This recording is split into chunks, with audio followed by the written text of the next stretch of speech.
I wanted to reach out to you on this Yom HaZikaron, on the eve of Yom HaAtzmaut, and share some Torah relevant to the 48 hours that we find ourselves in right now.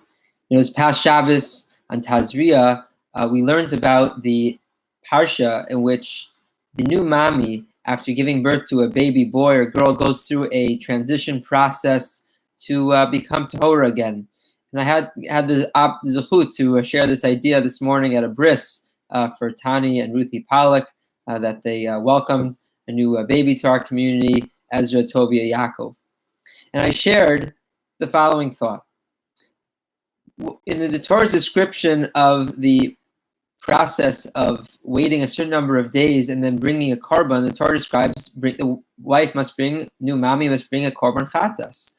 And we discussed last week that the reason for the korban chatas is suggested in Chazal, in Gemara in Nida 31b, that perhaps the mami said something she regretted during the time period of the birthing process, or perhaps during the months of labor, and we allow her an opportunity to bring a korban chatas, an atonement offering, in order to wipe her slate clean and give her a fresh start. But I'd like to offer a new suggestion appropriate for this Yom HaZikaron and Yom HaAtzmaut. I heard this idea shared by one of my former mentors, Rabbi Shmuel Golden of Avas Torah in Englewood. And Rabbi Golden pointed out that if you look carefully at the pairing of the korbanot which are offered as part of this restoration process, the new mami offers a korban ola and a korban chatas. And the Torah describes it in that order. In Perek Yudbet, Pasuk Vav, Kevesh Tavi Kevesh ben Shnato leola uben Yonah otor lechatat. And then later in Pasuk Chet again, it lists the order as echad leola ve'echad lechatat. At first you bring the ola offering, and then you bring the chatat, the sin offering. Now usually, whenever we find this pairing, and in general when there's a korban chatas with any other korban, the korban chatas is always brought first, which makes sense from an emotional reparative process. That first, a person should bring their chatas, their atonement offering, to atone for their past, and then they can move on to uplift and sanctify. Why, by the woman who gives birth, is the order reversed? Why is the Torah first state the need to bring a korban ola, and only afterwards the korban chatas? And it's true that Rashi quotes another Gemara that says that perhaps it's only lamikra, and in actuality, in practice, the order was reversed. But why does the Torah record it as the ola first and only the chatas afterwards? And therefore, Rabbi Golden suggests the following. Perhaps the korban chatas brought during the first few days after childbirth is not about a sin that took place in the past, but rather it's an anticipation of a sin that will take place in the future. What do I mean? You see, when a baby is born, there's a clear feeling of perspective of how unbelievable the miracle of birth is. And the joy that the new parents have when they look at their precious baby is palpable. It's undeniable. But what happens over time?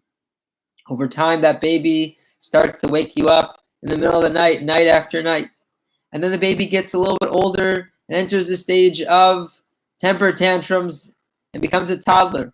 And maybe you're stuck during a quarantine with those toddlers and you're wondering, how am I going to get through this period with all these children?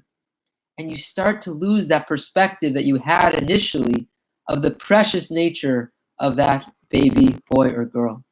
And then the child grows and gets a little bit older and they enter their teen years. And they start rolling their eyes at you at every corner. And again, the perspective of the joy of being a parent starts to diminish.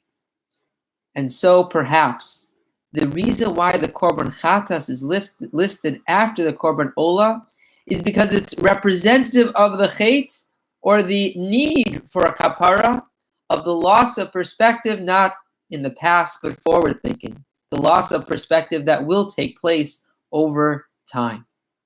And that's why the korban chatas is listed secondary, to reflect this forward thinking form of transgression. Perhaps this idea that the korban chatas represents the loss of perspective is an appropriate message for today. You see, when we first receive the news from the UN, the permission to create the state of Israel in 1948, it was clear to all this was a miracle. And people danced and celebrated the establishment Hakamat Medina as that. And for those who were alive in 1967 during the Six-Day War, the experience is described as everyone saw Yad Hashem. They saw the divine hand of God everywhere in the miracle of the perpetuation and the safety of the state of Israel. But over time, things happen, and we get caught up in perhaps the political challenges of the state and the day-to-day disagreements that take place in Israel, and we lose perspective. We lose focus of the greatness, the great miracle that is the state of Israel. And that's why once a year we have this opportunity, we have these days of Yom HaZikaron and Yom HaAtzmaut. First, to